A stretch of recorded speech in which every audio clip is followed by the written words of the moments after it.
Dear patrons, members, friends, and scholars, it is a great pleasure to be able to see all of you in person again, after a hiatus over the last 2 years due to COVID.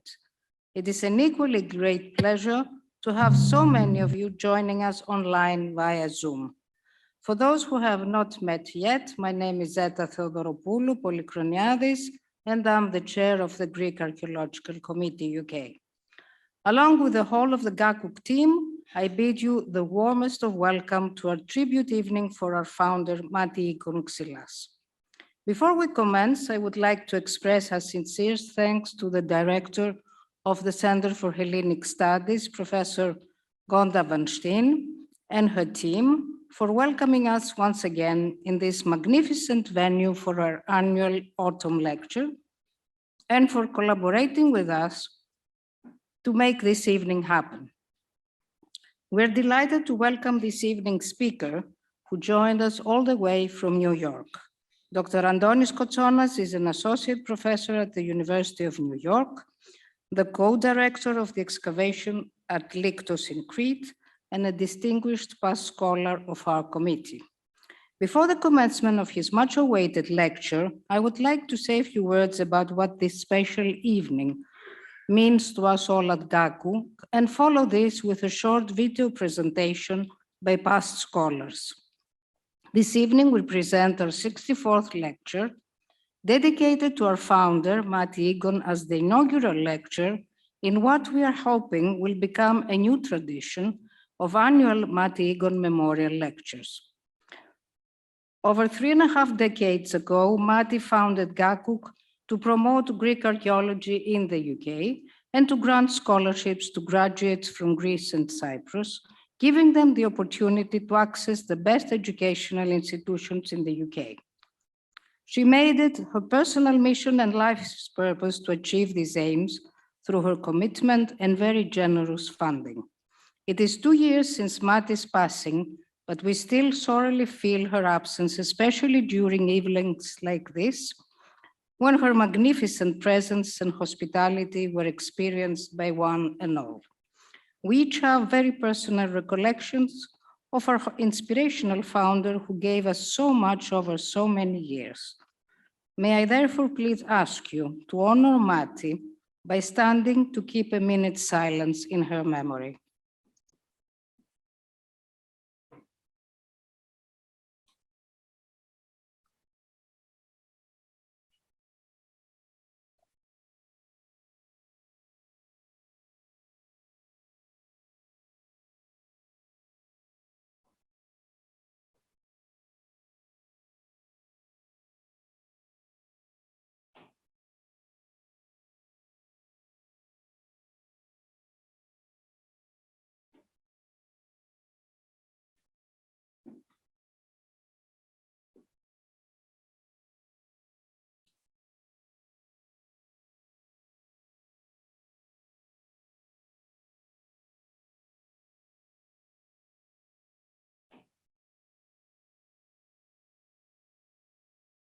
Thank you. I have had the honor of standing up here for many years as the chair of this charity to share with you GACUC's vision. And each year I feel humbled by what we have achieved and what we continue to strive to do with the help of our faithful members and donors who have believed in Matti's vision. I warmly thank them for their continuous support. Heartfelt thanks are also due to Matti's family, who have been following their mother's inspirational example. Nicholas and Stami, present here in Zoom and in person, have continued to be our loyal friends. Nicholas has just made a very generous donation to GACUC on behalf of the whole family in memory of his late mother. Stami has for several years now been supporting the Matti Egon scholars on behalf of her mother and is generously sponsoring this evening's lecture and reception.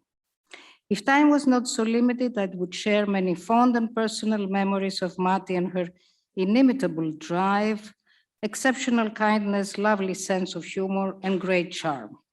But this evening, I would instead like to present a 15-minute video which shines a spotlight on some of our past scholars, many of them beneficiaries of Matti's generosity, but also beneficiaries of the great generosity of our other much valued donors, in particular the A.G. Leventis Foundation, the Maria Tsakos Foundation, but also the Kostopoulos and Samourkas Foundations, as well as the family of the late Irene Hadjipateras. Thank you. Matti, née Xilas, is a source of inspiration and encouragement to everyone. Her family background and her love for her homeland's cultural heritage led her to read classics at Queen's College. She combined philanthropy and generosity with modesty.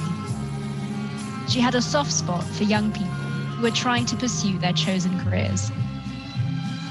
In 1986, working alongside members of the Greek community in London, she launched the Greek Archaeological Committee UK, a British registered charity to promote Greek archaeology and grant scholarships to Greek and Cypriot Greek first-class graduates with limited means to pursue postgraduate studies in leading UK universities. The impact of her work has been profound, most evident in the scholars she supported over the years. Some of these scholars have shared their memories of Matti and highlighted the role the Greek Archaeological Committee played in their professional achievements. Back in 1999, I moved to London to embark on my postgraduate studies on the Greek Archaeological Committee UK scholarship. Over 4 academic years, I was able to complete my master's degree and finish research on my PhD thanks to the J.F. Kostopoulos, Greek Archaeological Committee UK, and Matti Egon scholarships. As a scholar, I was invited to attend the important public lectures offered by the committee in London, and I was introduced to committee members and other eminent scholars and academics.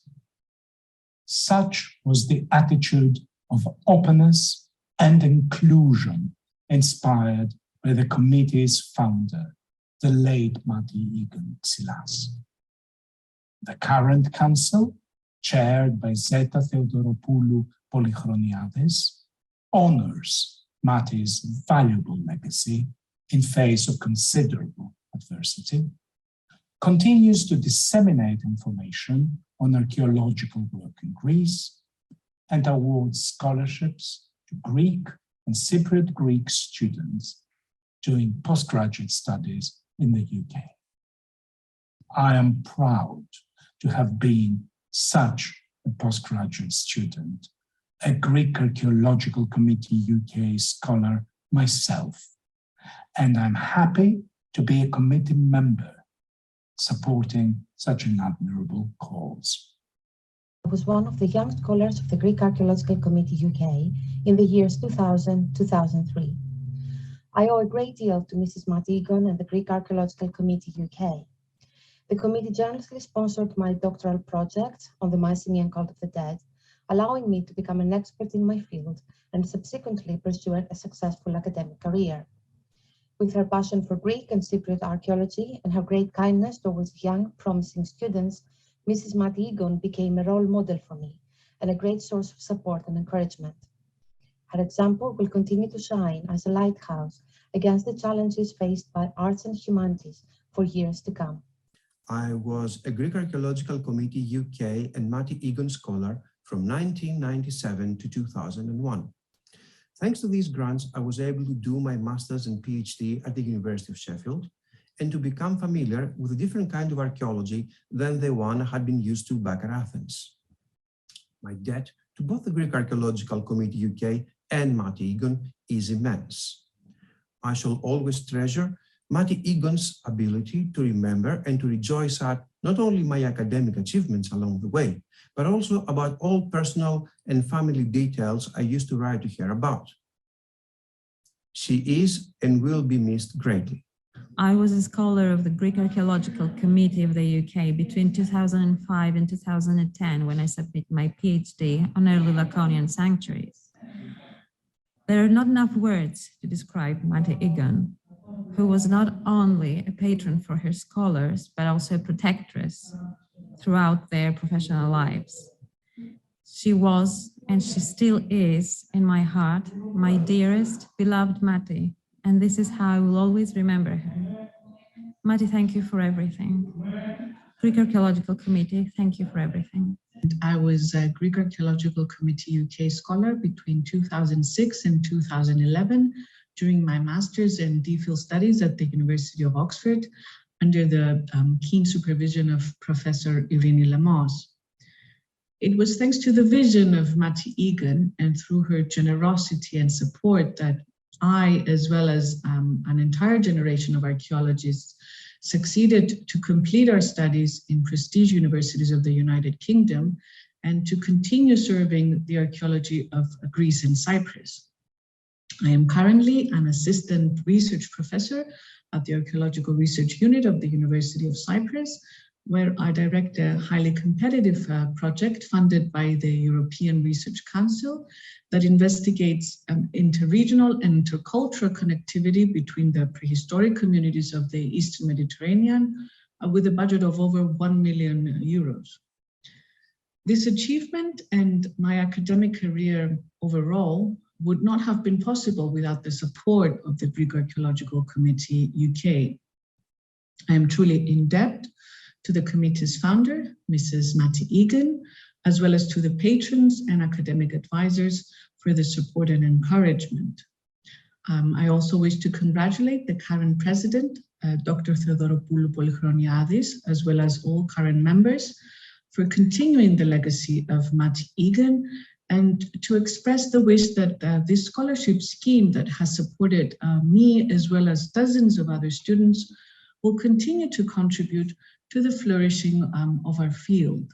I got my PhD in 2015 from the University of Sheffield, and then I moved to Cambridge as a Marie Curie postdoctoral fellow. While currently, I'm holding a 3-year postdoc here at the Winter Laboratory of the American School of Classical Studies at Athens. None of this would have been possible without the initial support of the Greek Archaeological Committee during my doctoral studies.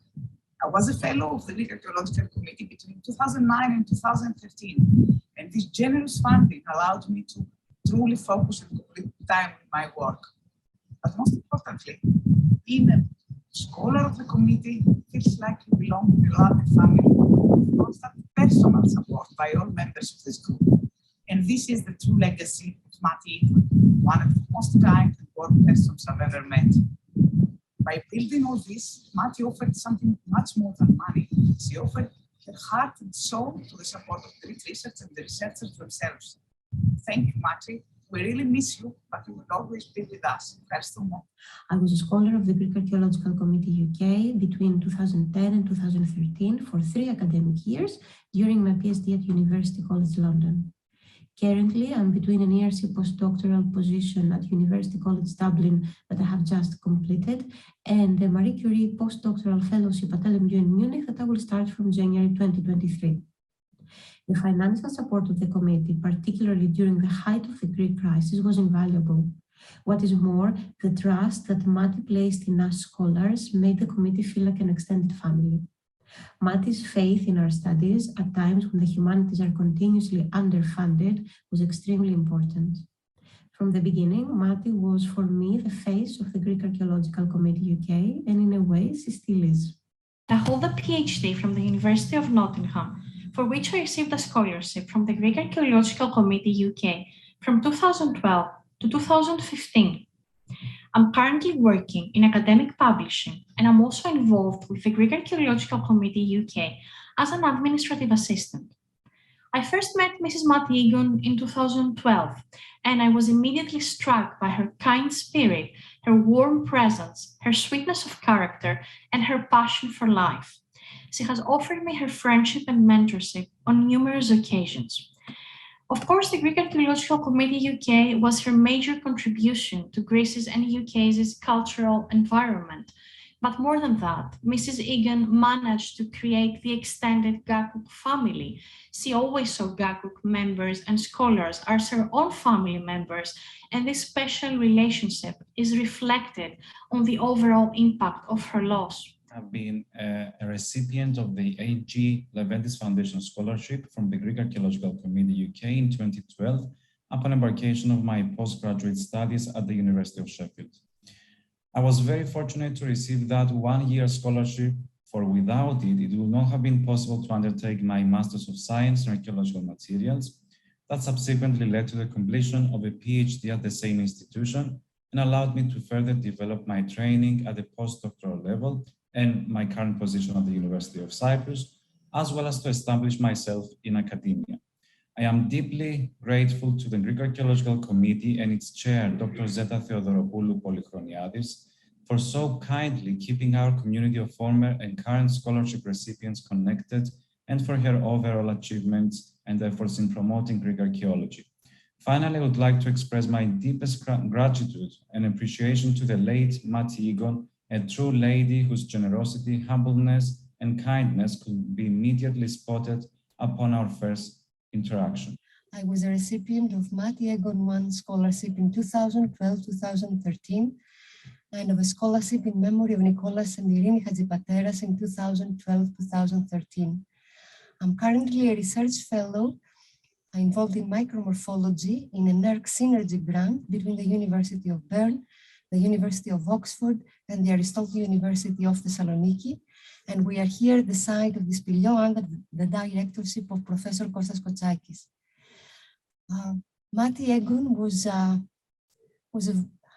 very special person to me.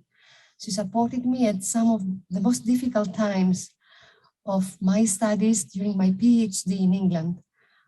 She went far beyond the limitations of the Gakuk organization and supporting from her own resources in order to be able to bring all our samples from the UK back to the archives in Greece. She was a special person, a pioneer. She loved and supported deeply women. I was a young mother at the time, and she was deeply involved in our personal lives. I will never forget her. And I just hope all of us will somehow be able to carry her memory and have her inside us forever. I was a Greek Archaeological Committee in the UK scholarship holder as a doctoral student from 2013 to 2017. I did my thesis in the University of Oxford under the supervision of Professor Irene Lemos. And since then, I have been working in the Université Libre de Bruxelles as a postdoctoral researcher, first as a Wiener Ansbach fellowship holder, and from 2019 onwards as an FNRS scholar. The Greek Archaeological Committee in the UK and Matti Egon in particular opened the door for all of that. And I don't mean just the financial support they provided. If I had to describe Matti in a few words, they would be tirelessly enthusiastic, engaged with us, empathetic, and always urging us to do our best. There's a Greek word, philotimo, which I'm sure most of you are familiar with, and Matti knew how to inspire it in all of us. Matti Egon Silas and the Greek Archaeological Committee UK supported my doctoral studies between the years 2014 and 2017 at the University of Leicester. Matti Egon was a unique figure, a charming, compassionate, and caring person dedicating to offering to others.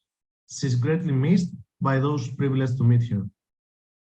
Matti Egon not only lived a full life, but also with her late husband, Nicholas Egon, promoted culture and education in any way that they could. It is through their social contribution that I have been able to complete my doctoral studies, and any of my current successes are a result of their support, which is a point of inspiration both for me and many others. I have been a Matti Egon scholar back in 2017 to 18 when I completed the Master of Studies at the University of Oxford. The Matti Egon scholarship has not only been a vital part of my decision to study there. It introduced me to a welcoming community of true intellectuals with whom I shared my interests, my thoughts, even my doubts about Greek archaeology today. GACUG was really a safety net for my time in England, and I'm sure that Matti Egon contributed a lot to this. I was lucky to meet her once at King's College when she cared more about who I am rather than what I do. And I'm glad to Matti Egon and her family for actually believing we have a future. The elusive dream of studying at Oxford became a reality thanks to the generous support of the Greek Archaeological Committee UK as the committee's first scholar during my MPhil studies in 1993-1995, and later during the penultimate year of my DPhil studies in 2000.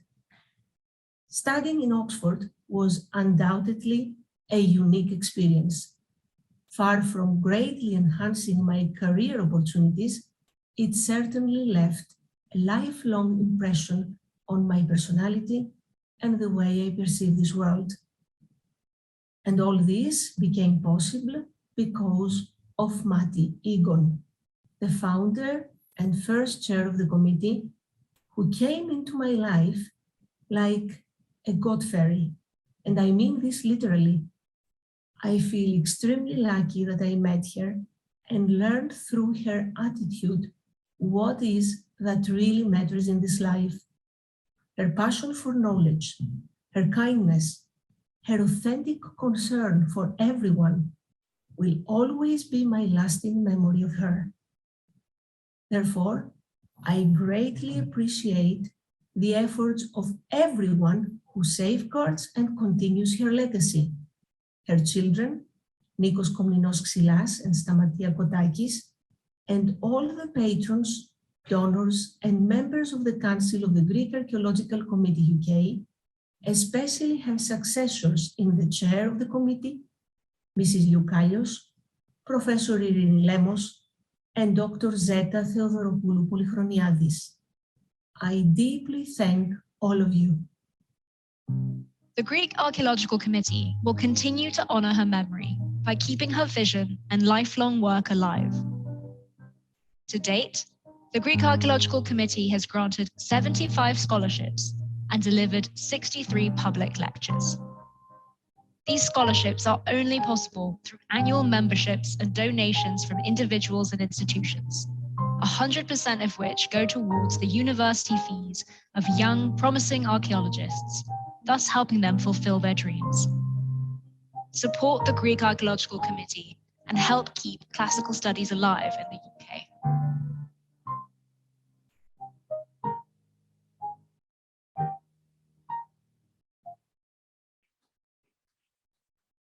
Thank you for your patience. So these were our past scholars, and please give me a minute to introduce you our current scholars.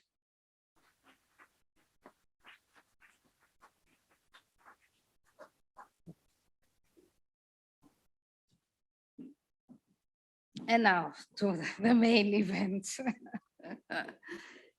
We're very proud this evening to host as our guest speaker, Dr. Antonis Kotsonas, a distinguished archaeologist and a past GACUG scholar. Despite his myriad tasks, Antonis has managed to fly from the US and devote this evening to us and Matti, and we're deeply grateful to him.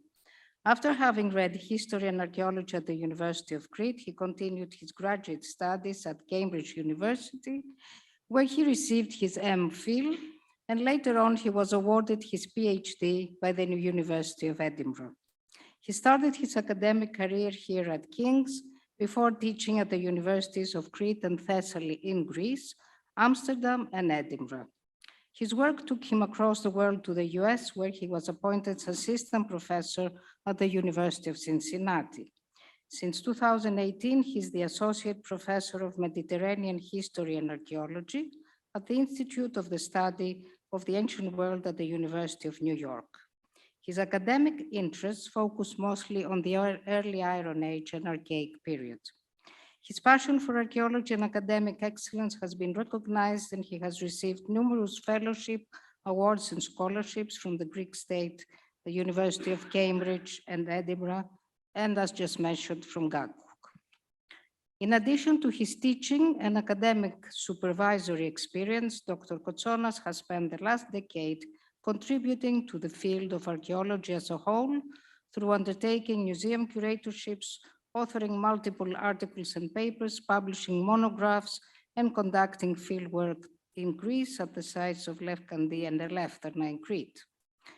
We are all looking forward to his forthcoming monograph, which will be published by the Archaeological Society at Athens, a publication of the Greek and Roman pottery from the sanctuary of Hermes and Aphrodite at Simiviano.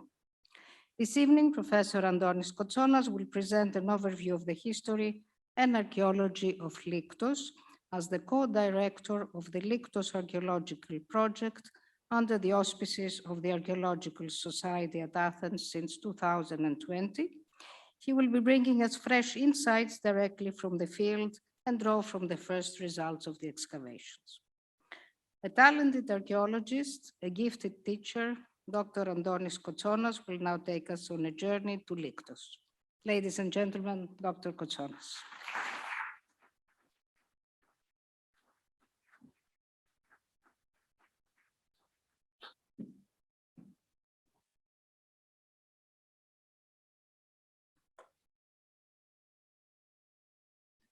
Thank you very much, Dr. Theodoropoulos Polychroniadis, for this warm welcome and introduction. I'm deeply honored to deliver the first memorial Matti Egon lecture. This event brings to many of us dear memories of Matti and her philanthropic work with the Greek Archaeological Committee UK and beyond. I'm proud to have been a scholar who was generally supported by the committee some 20 years ago when I had my first year of PhD research at the University of Edinburgh under the supervision of Irene Lemos. This scholarship was very important for my career development, and I'm particularly happy that Matti actually showed this. As a PhD student, I visited many archaeological sites, one of which was Lyktos in Crete. Little did I know back then that 2 decades later, I would come to excavate this site in a project which is co-directed by Professor Angelos Chaniotis from the Institute for Advanced Study at Princeton and runs in collaboration with Vassos Ithiakaki of the Ephorion of Antiquities of Heraklion under the auspices of the Archaeological Society at Athens. Our fieldwork at the site seeks to address site-specific questions and broader problems in the history and archaeology of Crete from the prehistoric to the Byzantine periods, by integrating the rich literary and epigraphic evidence for Lyktos with our archaeological fieldwork at the site. Tonight, I'll be sketching the history of archaeological research at Lyktos, and I'll be reviewing the history and archaeology of the site from approximately 1 millennium, from its probable foundation at around 1100 BCE to its destruction by Knossos in 220 BCE. This destruction inspired the ancient historian Polybius to wax lyrical about Lyktos and its men, as you can see from the title, and as you will hear more later. Lyktos revived a few years after the destruction and prospered until the medieval period. But this time frame is beyond the scope of my lecture tonight. Lyktos is the early name of the site, but from the classical period, this is also spelled Lytos. The site is located in the hinterland of central Crete, southeast of Knossos and Heraklion. It occupies an acropolis which rises over 600 meters above sea level, which makes Lyktos the most highland city-state of ancient Crete. Indeed, Stephanus of Byzantium noted that the name of the site derives from its highland location. Nowadays, the Acropolis is crowned by two chapels, the Venetian Agios Georgios and the 19th century Tinios Stavros. A few kilometers east of Lyktos, the rocky curtain of the Lassithi Mountains rises over 1,000 meters above sea level and surrounds the Lassithi Plateau. Conversely, west of Lyktos lies the extensive fertile plain of the Pediada. In the plain, only 7 kilometers west of Lyktos, you can make out the runway of a military airport. The emblem of the compound group based there is an archer, which is clearly inspired by the fame of the archers of ancient Lyktos. The airport is currently being transformed into the new International Airport of Crete with a design capacity of over 15 million passengers per year. Back to Lyktos, a proverbial modern Cretan saying holds that if the treasure of Lyktos is found, then blessed be the fate of Crete. There is even a local mandinada or local folk song, short folk song, which provides such sort of mental treasure map to anyone interested in the treasure. But spoiler alert, the treasure is yet to be found. Notwithstanding this local tradition, the antiquities of Lyktos have been attracting the interest of antiquarians since the Renaissance, when Crete was under Venetian rule. At the time, sculptures and inscriptions from Lyktos were removed to adorn the villas of nobility in the area, but also as far as Venice. Honorio Belli, a doctor and naturalist of the 16th century, described the archaeological landscape of Lyktos and drew a plan of a large theater, the location of which has since remained unknown. Visitors increased in the 19th century, at which time a Hellenistic marble figure from Lyktos was donated to the British Museum, where it's currently on display. It looks monumental, but it's actually quite small. By the late 19th century, Lyktos attracted professional scholars in search for inscriptions.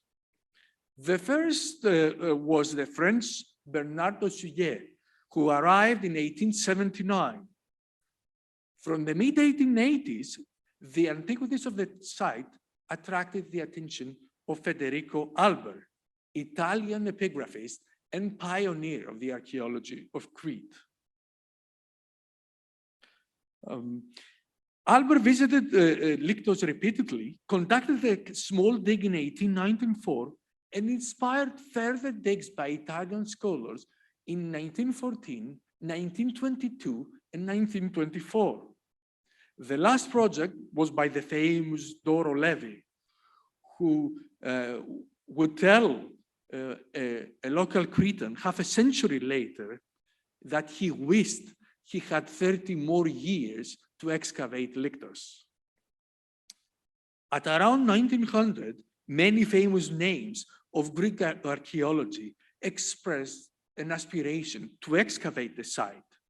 This includes Arthur Evans, David Hogarth, Federico Alber, Antonio Taramelli, and Wilhelm Dorpfel, an all-star team of the beginnings of Aegean archaeology. However, none of them was successful. This international interest I'm sketching emerged shortly after Crete was recognized as an autonomous state under Ottoman suzerainty.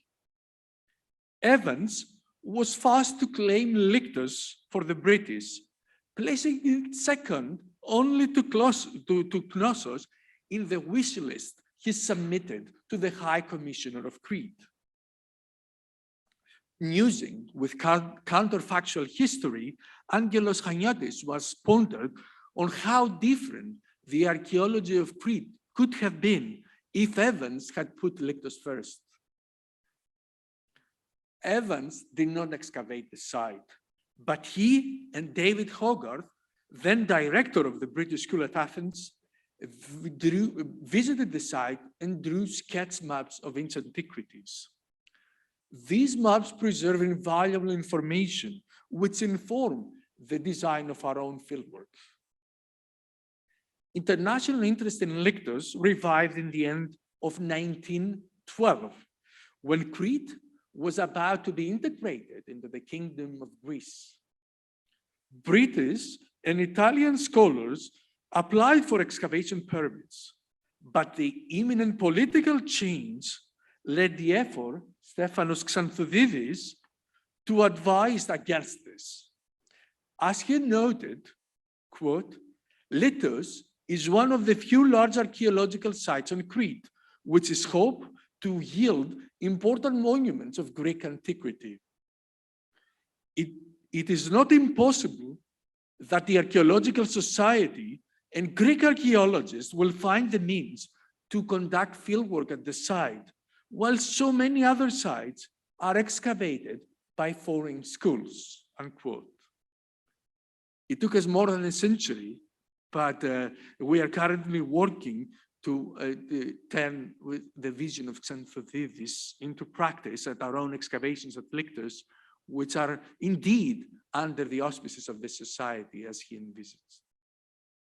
Following World War II, the exploration of Lyktos largely consists of small-scale, mostly rescue excavations by the Greek Archaeological Service, occasionally with support with the Athens Society. In the 1950s, Nikolaos Prakton conducted small digs in different settlements and burial locations noted by the white arrows. Particularly significant was his identification of an extensive necropolis dating from the classical to the Roman period on the northeast end of the site. Platon was followed by Angeliki Lebesi, the first human to excavate at Lyktos. She opened up trial trenches in different settlement and burial areas and found archaic to Hellenistic materials.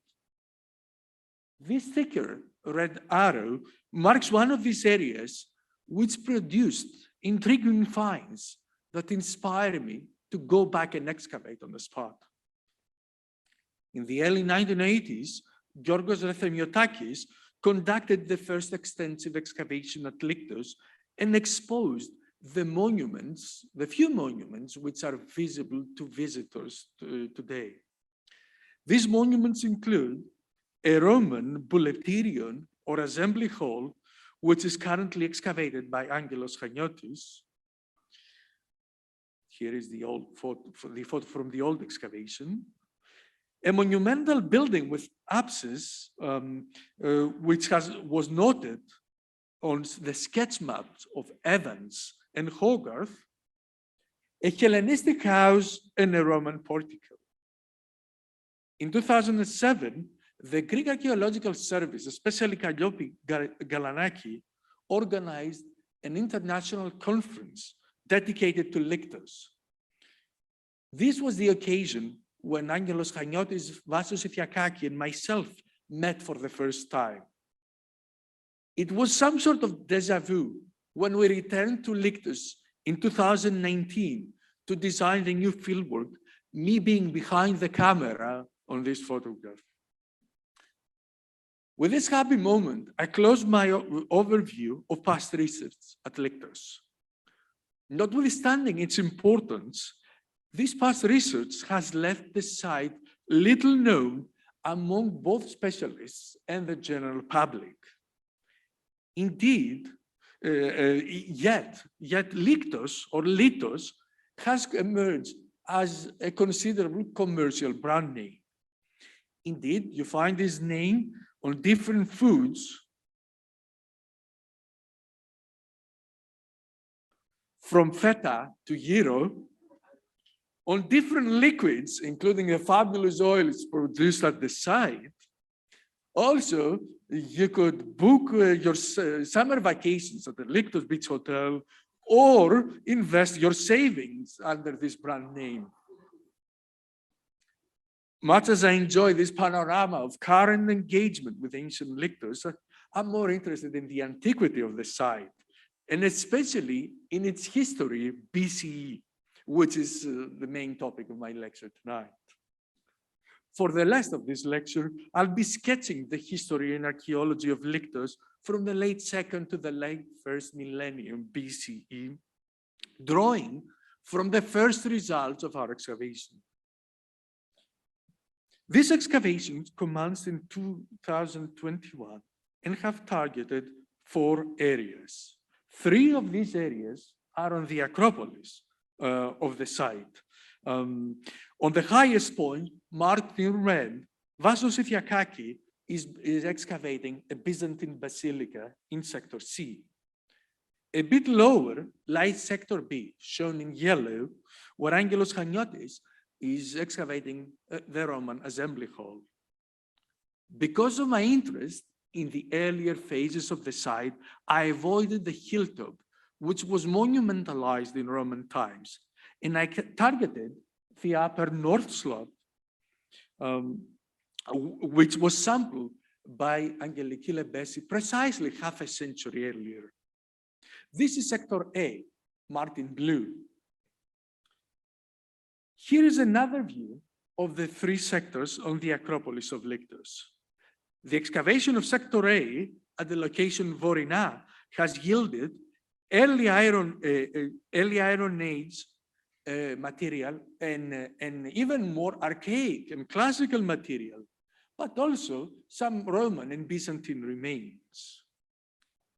I also excavate in Sector D, marked in brown, which lies 800 meters west of the Acropolis. This is an archaic burial site called Alonas, which is known from a minor rescue operation conducted by Rethemiotakis in 1986. My fieldwork at the settlement and burial site is intended to shed light on the early phases of Lyktos and to tackle the problem of the Cretan archaic gap.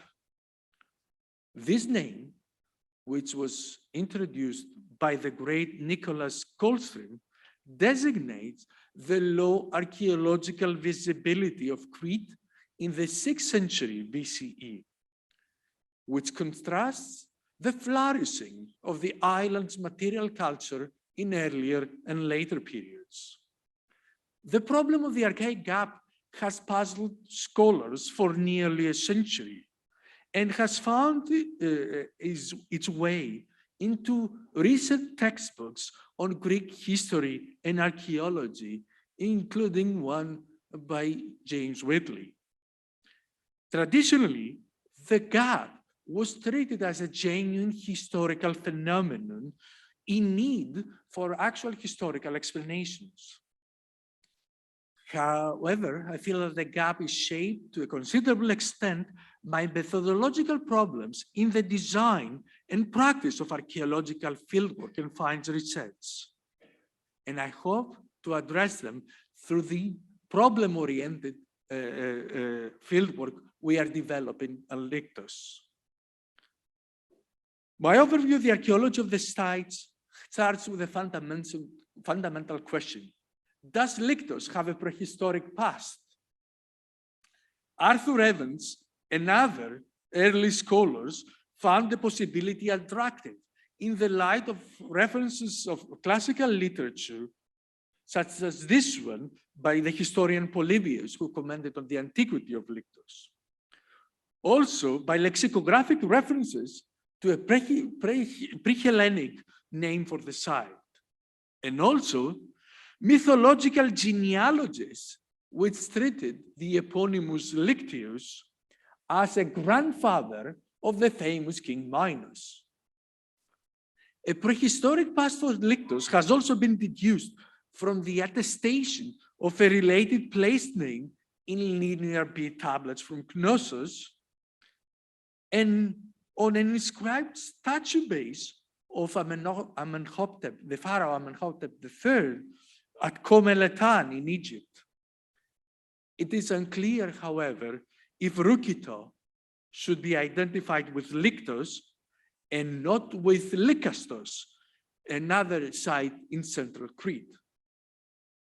Even if the toponym designates Lyktos, it is unclear if prehistoric Lyktos was at the same location as the classical site.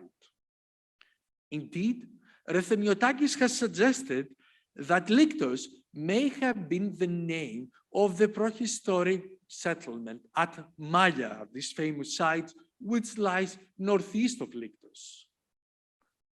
Research at Lyktos, including our excavation, has not yielded any prehistoric finds to date.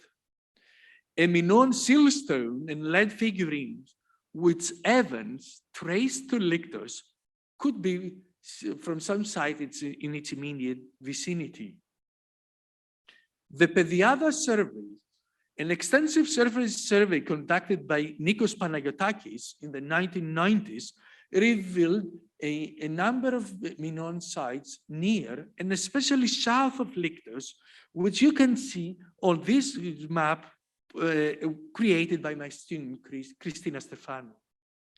The Minoan sites largely developed along a route which connected the Minoan, the administrative center identified at Castelli, with a mountain pass that led to the highland plateau of Lassithi.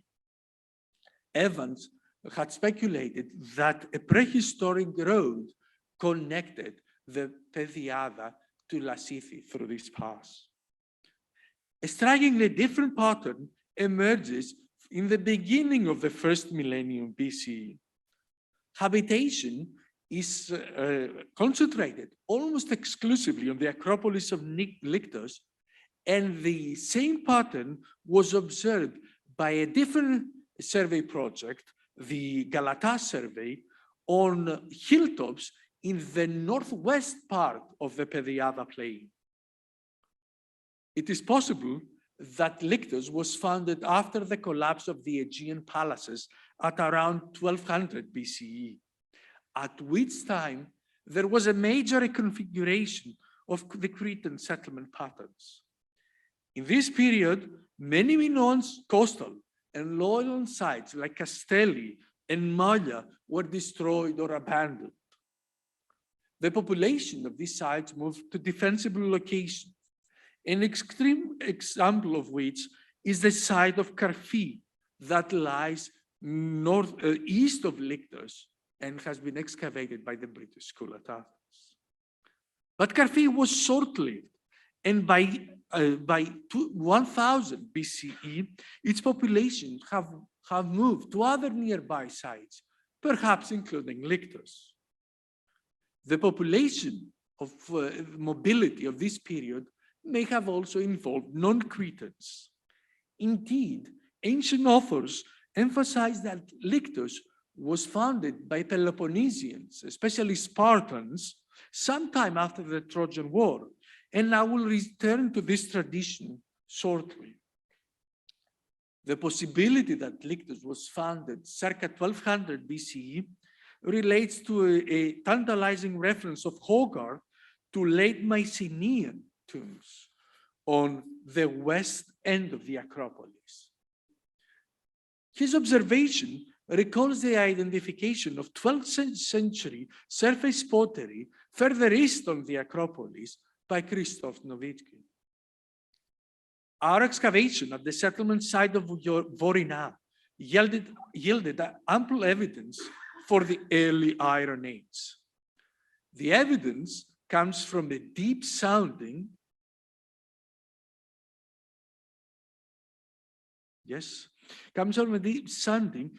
which is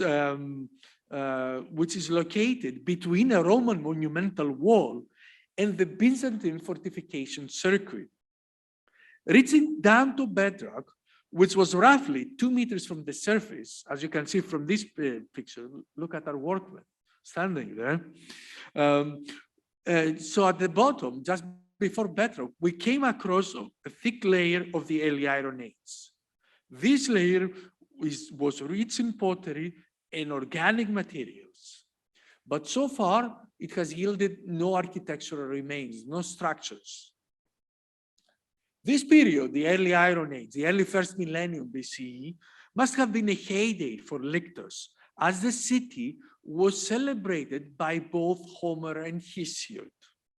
Indeed, Lyktos is one of only a dozen Greek sites and the only Cretan site which is mentioned by both early Greek poets. Homer included Lyktos among the Cretan cities that sent troops to Troy under the leadership of Knossos. Homer's Lyktos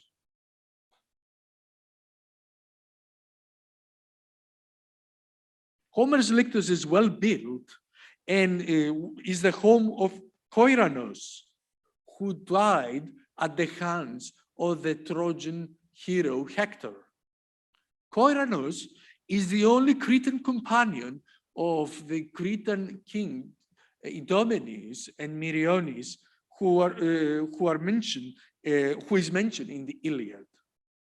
In later elaborations of the Homeric tradition, it is Lyktos rather than Knossos, which is considered as the home of King Idomeneus, or Lyktos is treated as the leader of cities which revolted against the Cretan king while he was fighting at Troy.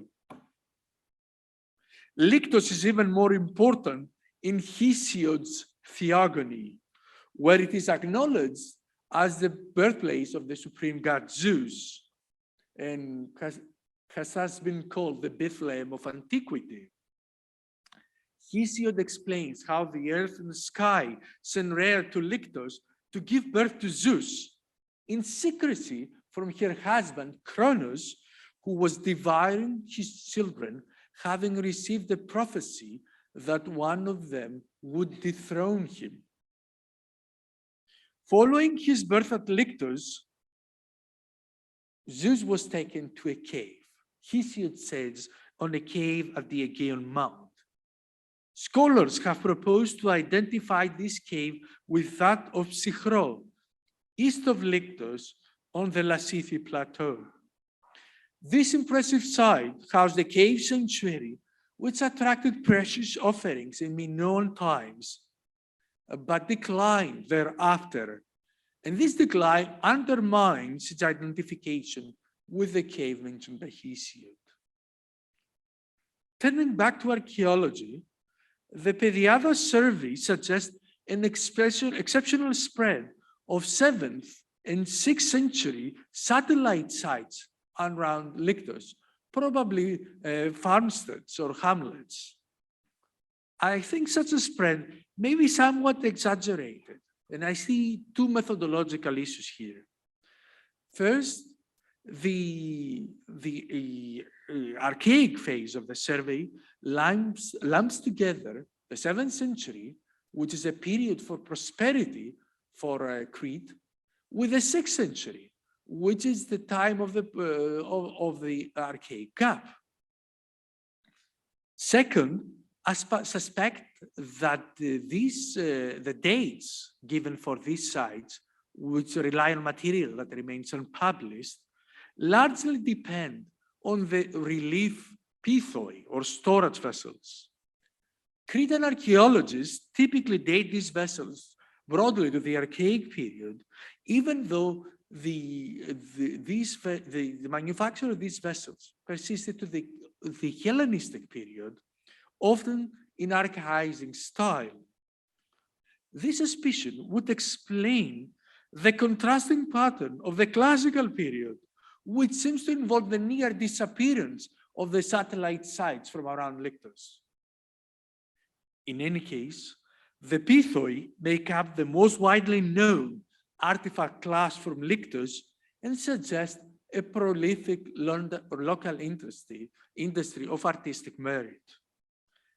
Cretan relief pithoi we made in the red micaceous clay have typically been associated with the site of Afrati, which is located 20 kilometers south of Lyktos. But they were also produced at Lyktos and probably also elsewhere in the Pediada. This argument is important because such pithoi have circulated extensively in the global art market and found their way to museums around the world, from London and New York to Tokyo.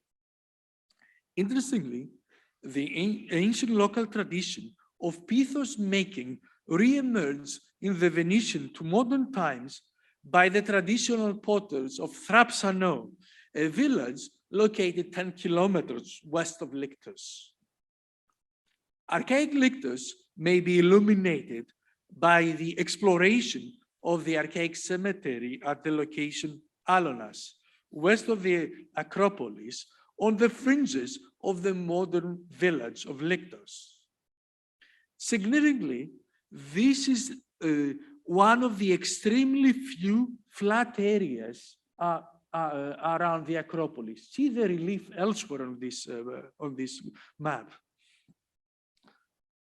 In 1996, the opening of a road disturbed antiquities, in response to which Georgos Rethymiotakis undertook a small rescue operation. Rethymiotakis generally shared with me his documentation of the finds, which regard burials furnished with bronze cauldrons, locally produced and important pottery, including, here's again the side, including pieces from Corinth, and also pins and fibulae. From my preliminary inspection of the finds, I think a 6th century date is undeniable. See, for example, this Corinthian amphoriscos, a very rare find for Crete. And from the finds of Rethymiotakis, one can deduce that the material investment manifested at the site of Alonas is exceptional for Crete of the Archaic Cap.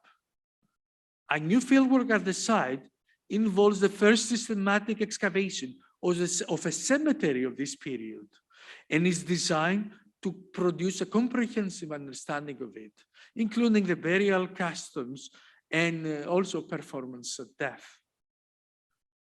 For this kind of work, we rely heavily on the collaboration with osteoarchaeologist Dr. Sevi Triantafilou from the University of Thessaloniki, who has been involved in both the design and also the actual practice of fieldwork.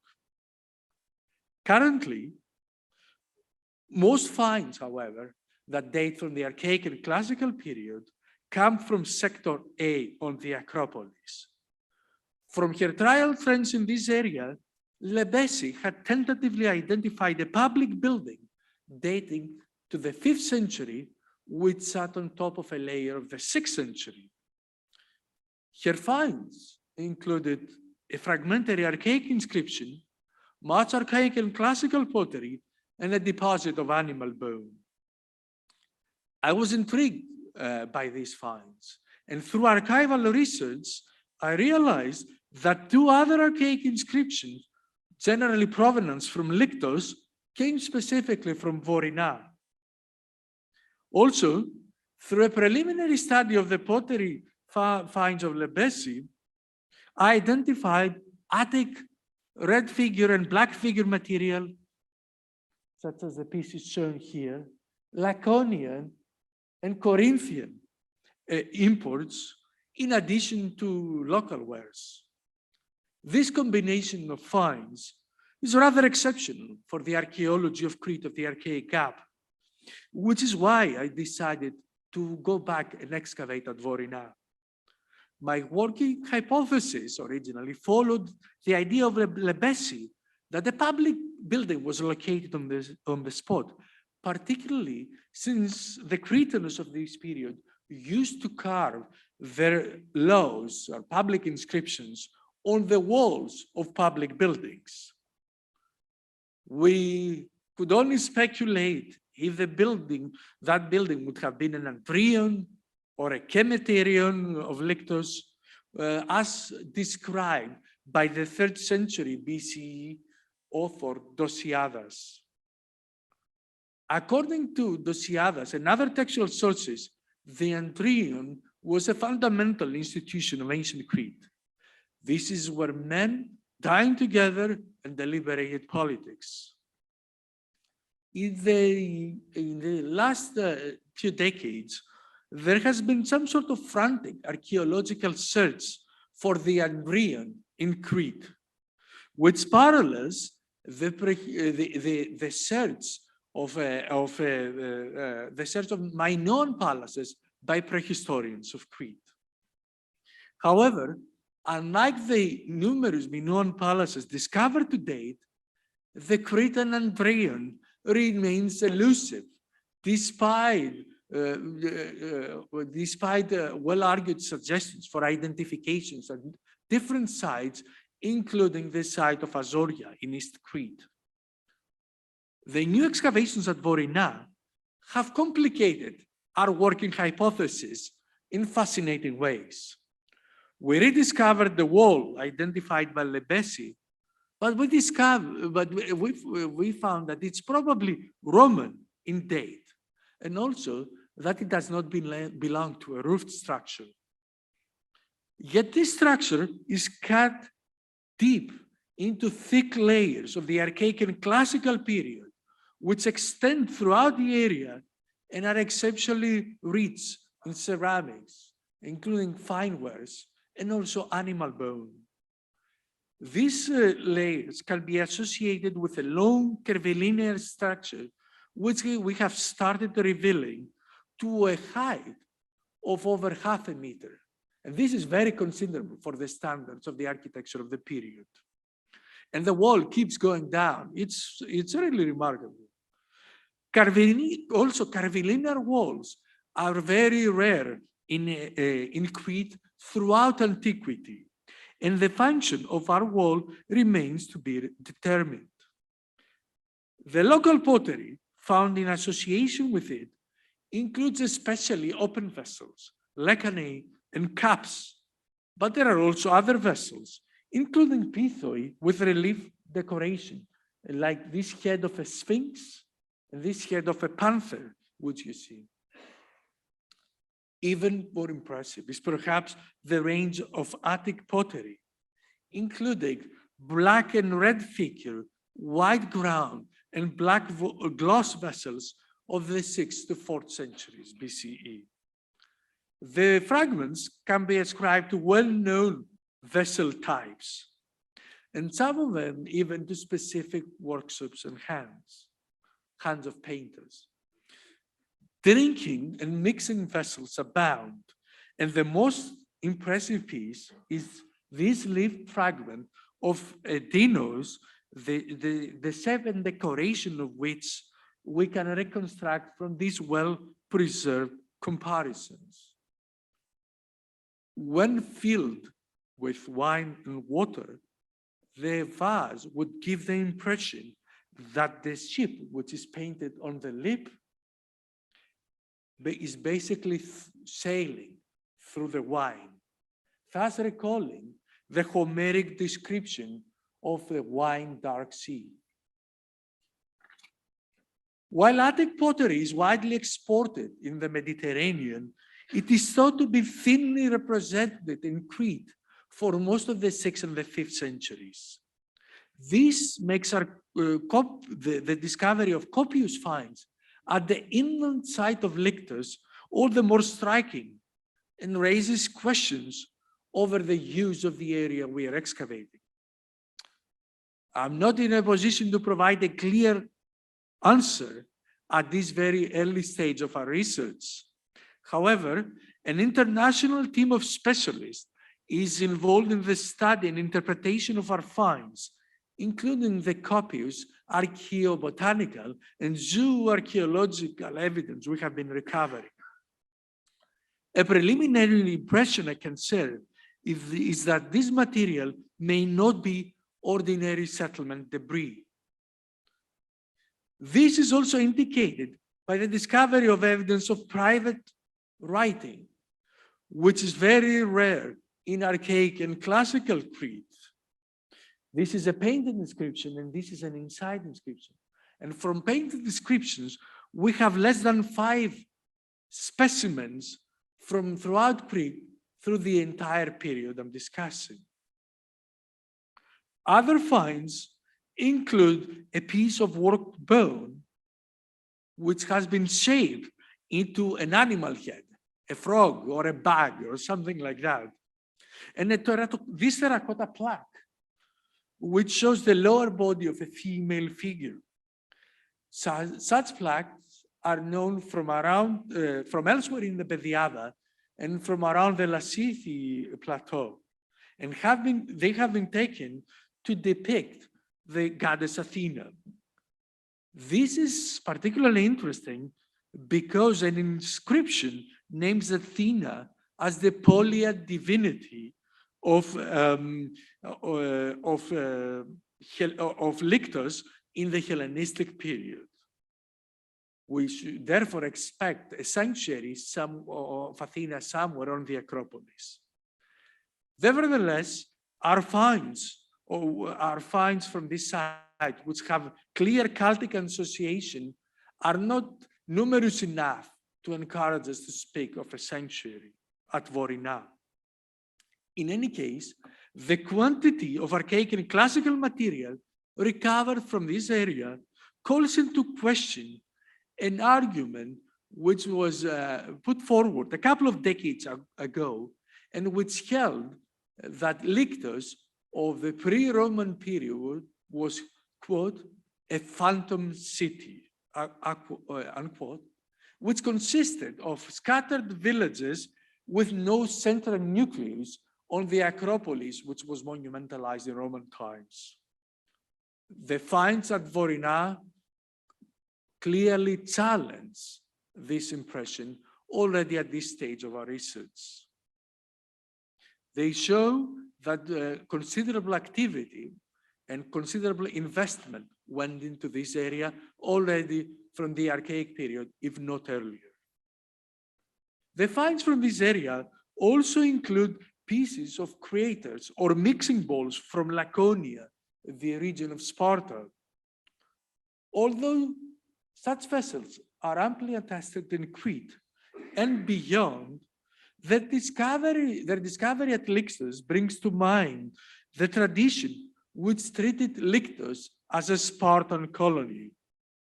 This tradition is first documented in the 4th century in the Politics of Aristotle, in a context in which the philosopher compares the Cretan and the Spartan constitution.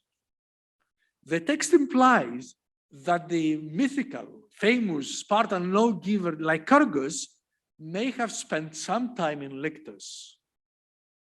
This tradition for the Spartan colonization of the site is also mentioned by Ephorus, a historian roughly contemporary to Aristotle, and later by Polybius and Plutarch. Current scholarship is very skeptical towards Greek stories of early migration and colonization, and often treats them as constructs which were developed in later periods in connection to political developments of the time.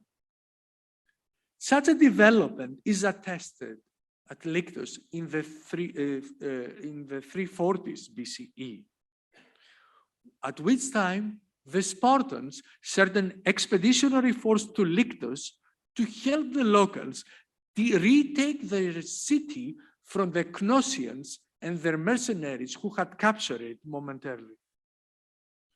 Although the detailed story, which is here, although the detailed story of Diodorus does not make any specific reference to the colonization of Lyktos by the Spartans, I think it is this tradition that would explain the Spartan intervention.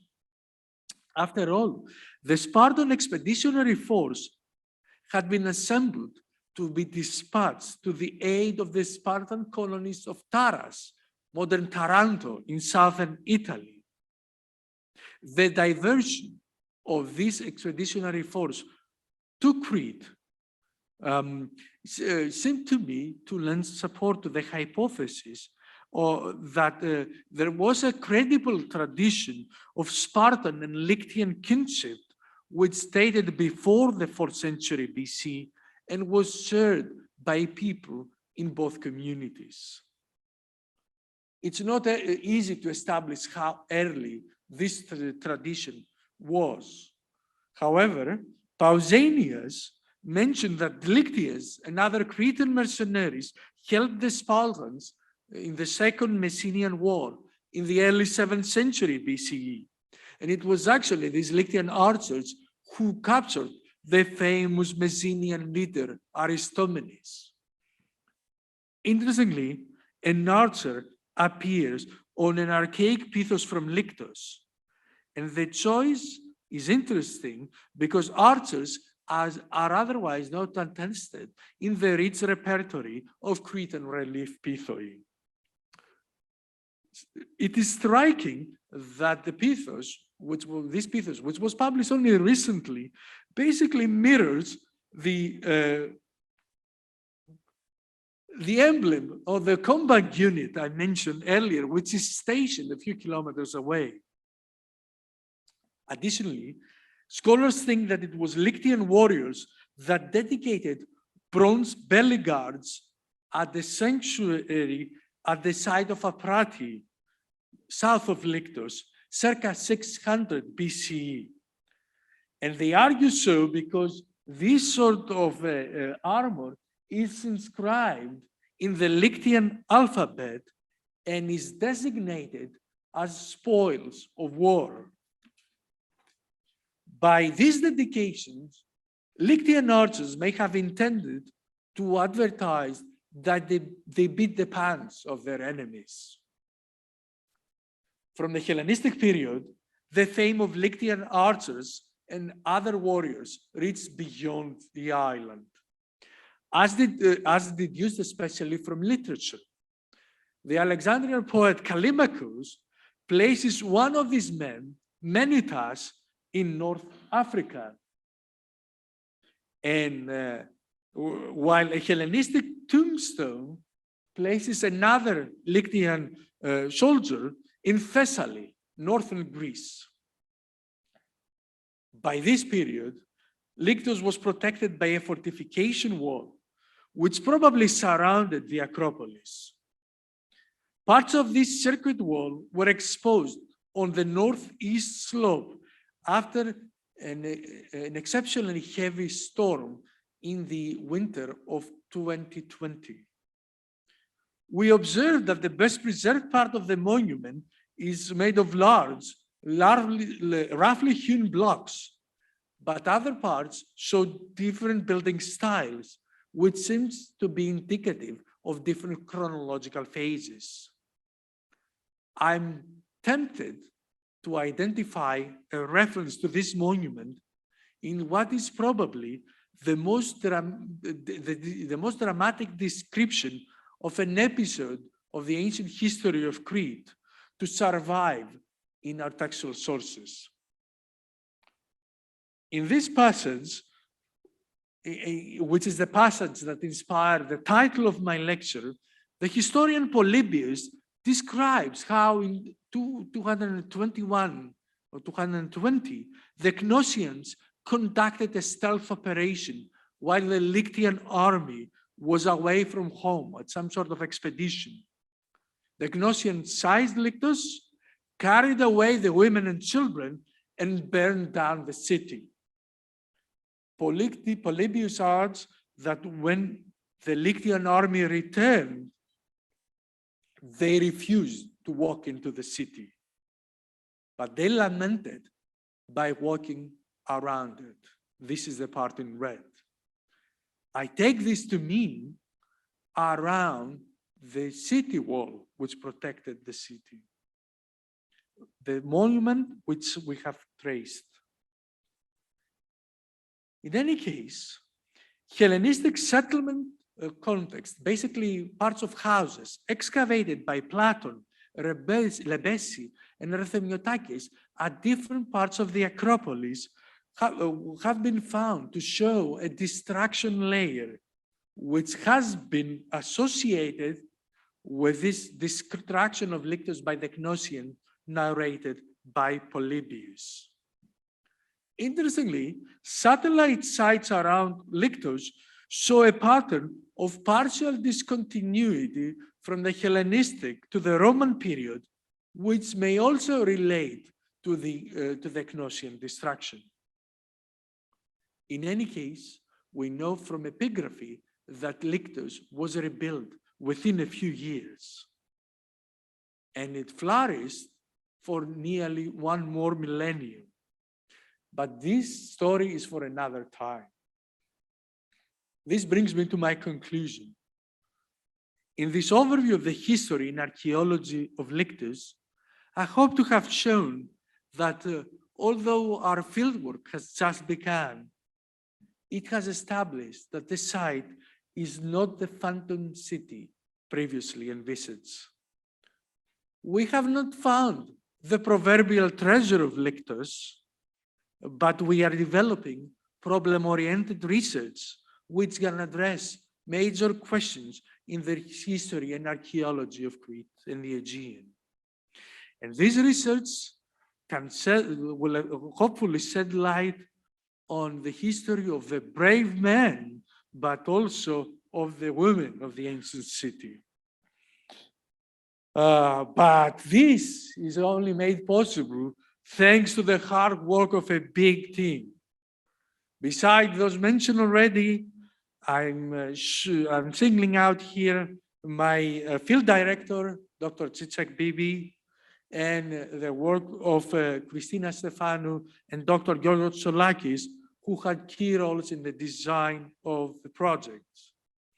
And there are many high-skilled and high-spirited members of my team who you see here, in addition to the teams of my co-directors, not shown here for reasons of brevity. I'm particularly happy that two of our participants are current Greek Archaeological Committee UK scholars, Philippos Roussos and Dimitris Karambas. I close by acknowledging the generous support, the generous financial support of numerous institutions and individuals which make our work possible. This is particularly timely today because, you know, for us in the US, it's Giving Tuesday. I'm thankful to all of these people and institutions for their support, and I'm thankful to all of you for your attention. Thank you.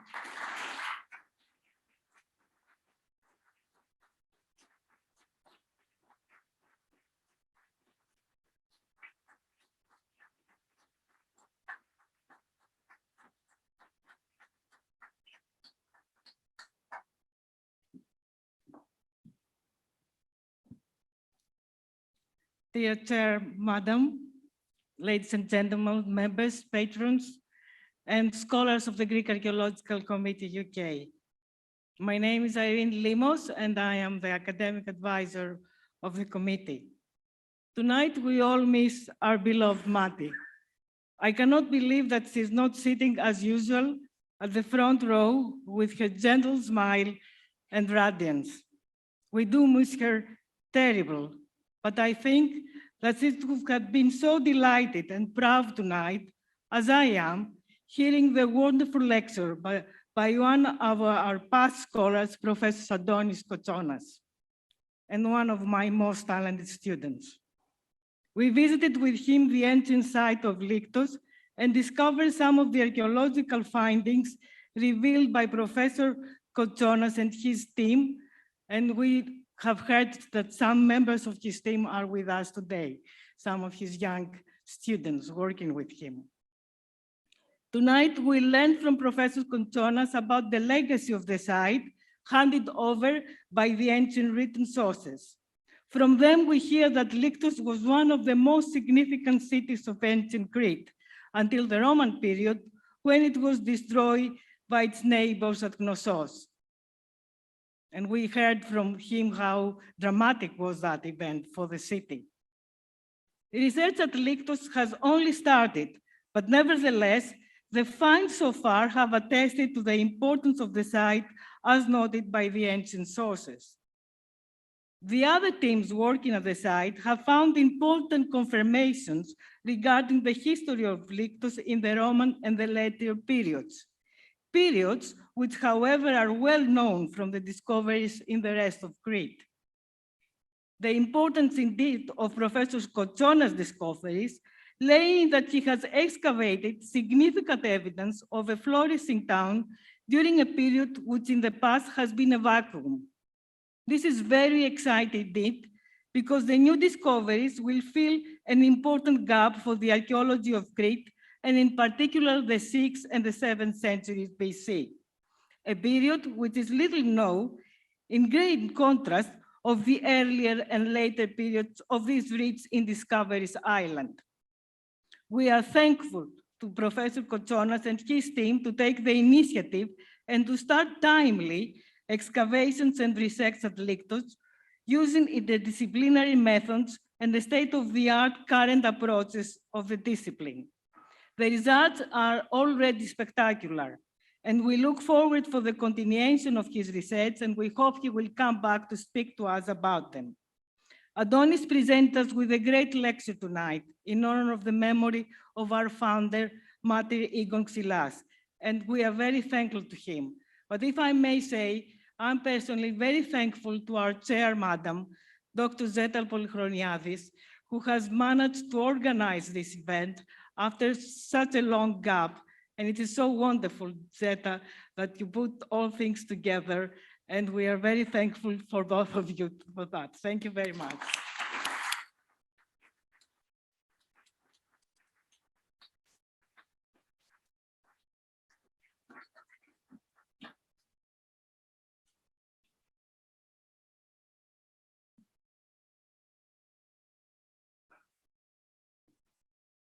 Just a last few words. I won't keep you anymore. I know we kept you quite long this time. Heartfelt thanks to those who joined us this evening and to those who followed us on Zoom.